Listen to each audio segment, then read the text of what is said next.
Hey yo guys, what's up and welcome back to Toe Tags Metal Reviews, and today we're getting our final review of Ecdysis by Infected Rain.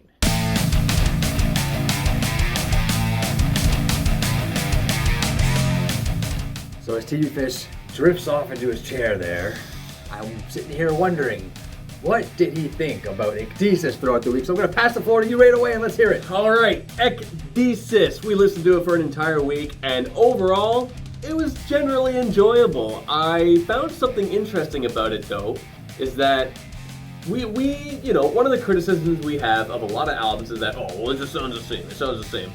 I wouldn't say that this album sounds repetitive in terms of every song sounds the same, but I feel like most of the songs give the same vibe. Yes. This album doesn't really have a very strong contour to it.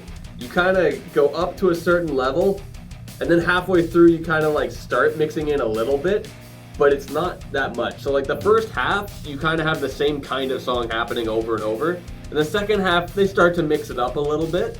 One of the most notable examples is 9-10. But honestly, every time I got to that song, I thought it was the end of the album. That song really should be the end of the album. Even though I do like that they have the bookend Postmortem Part 1 and Part 2, like that's really good. But with the way that 9-10 sounds, like, it's totally, like, every time I'm like, what, that's not it? It's not over? Like, it kept getting me like that. So I think that is also kind of a little bit of an issue with the contour, just because it's like, okay, you get to that point, and then it's suddenly, okay, there's more. It just kind of throws you off a little bit. I really, really like These Walls. It's probably my favorite song in the album. I love the chorus. It honestly sounds like it's catchy, and it sounds like something you'd hear in a bridge of a song, which I found really interesting. Like, you wouldn't expect this, of all melodies, to be the chorus. So I thought that was really cool. Goodbye is another one that was kind of starting to stand out to me a little bit. I feel like it has a good blend of what the album is kind of all about.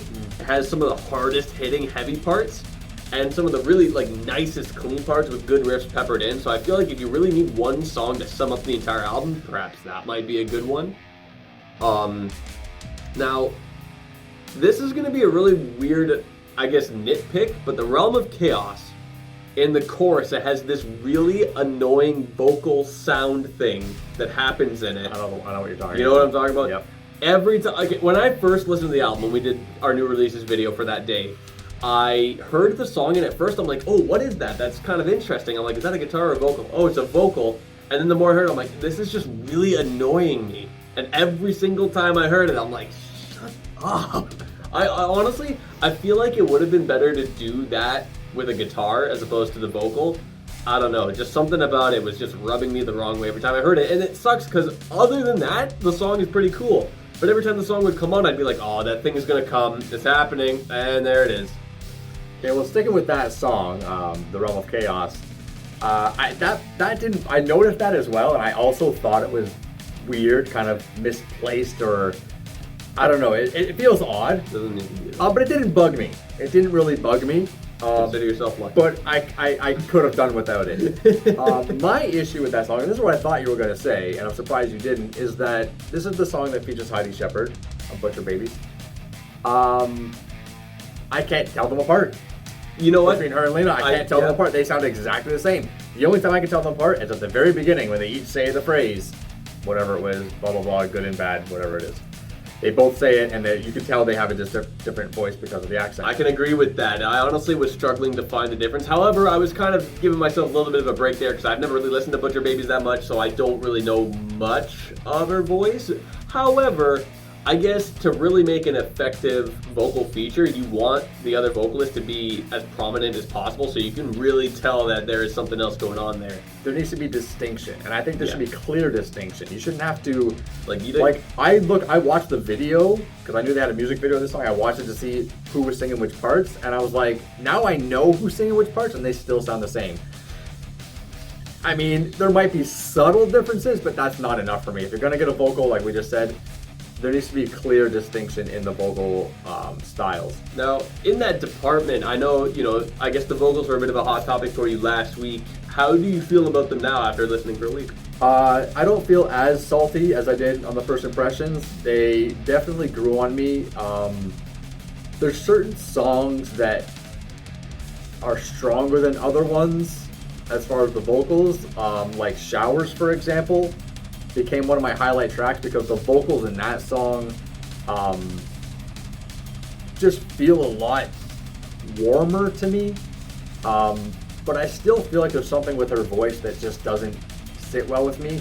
And somebody left a comment on our last video saying that she sings in vocal fry. Maybe it's because I prefer false chord vocals. It's not that. I don't have a preference. I like both vocal fry and false chord vocals, so it's not like I just have a bias in that sense. It's just this specific vocal fry. It's like kind of rubbing you the wrong way. Yeah, because like vocal fry is the technique, but it's the technique of her technique. It's the way she's doing it, which it sounds like she's relying a lot on post in order to sound good. Like I would like to hear Lena, however you pronounce it, a cappella, and see how that really sounds. And I'm not trying to pass judgment. I'm not a vocalist. I'm not saying I could do better, but I'm a critic. I'm critiquing the music, and the vocals don't quite sit well with me.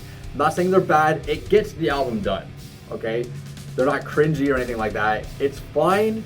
I do like them better than I did in the first place. It grew on me a bit, but I have my reserved feelings about it. I'm just being honest. You know, I think the cleans, like if we're going to compare the cleans and the harshes, I think the cleans are a lot better on this album than the harshes are stronger, yes. However, the harshes are good, but I was kind of finding a few situations where the voice kind of sounds the same in terms of the harshes. It's a very consistent, a little bit to a fault, but there are some songs where you can kind of hear a little bit of push and pull, a little bit of variance in this vocal fry scream, and I liked that. But there were some songs where I'm like, okay, this harsh vocal sounds exactly the same as it did on the last track.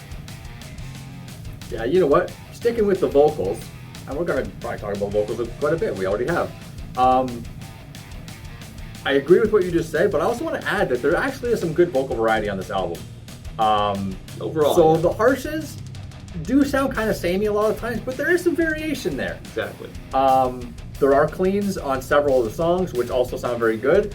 And then Everlasting Lethargy, there's a part in the bridge section, there's a vocal style that's not present anywhere else on the album, and it's actually one of my favorite parts of the song, one of my highlights of the album actually. I don't know how to really describe it. It's more of a clean style vocal, with maybe a little bit of harshness to it, but it just shows that there's some variety there, and I really like that. But speaking of Everlasting Lethargy, that's a song that you talked about on the First Impressions. I believe you said it was the heaviest song, and then it kind of got weird. I had an issue with the pacing of it, and you know, after listening to it more, it didn't really feel as disjunct as it did previously. When I first listened to it, I'm like, oh, what the heck? It's like, you know, throwing a bunch of different things in a mixing pot. But the more I listened to it, the more I kind of just accepted it for what it was. I kind of just accepted that, okay, it starts like this, goes here and goes there, and didn't feel as jarring as it once did. But that's probably just, you know, listening to it more and getting used to it. You get used to it, yeah. So I kind of have an opposite stance, because I think the intro of that song, the beginning, is really good. And then when it gets to that kind of whatever part, it kind of just dies. The song basically dies, turns into roadkill. It ruins the entire song for me, and I honestly hated it. And then it picks up in the bridge, and the ending's good too. I'm like, I wish they had left that section out, because that would have been a sick song. I would have added that to my playlist if that middle section wasn't there.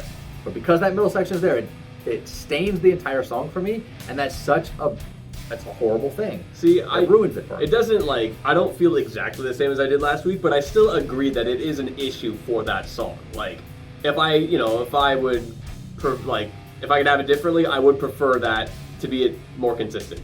Yeah. As opposed to kind of just jumping to something else. It just didn't really strike me as much as it did, probably just because I listened to it so much.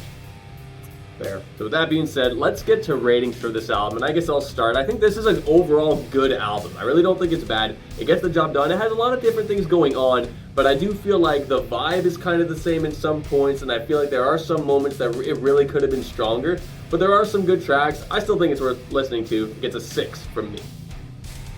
6 is a fair score. I don't like it quite that much. I think it suffers from it feels like it's all over the place. You mentioned the contour a little bit, and I agree with that. I feel like it's a little bit jumbled. Like a song like Goodbye, Longing and Goodbye, these are songs that even just by title feel like they should be towards the end of the album.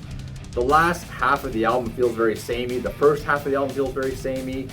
It just suffers from a lot of things like that. overall, personally, I didn't really like it that much, but I always try to put my personal taste aside and say, how was this album, you know, how would it be to other people?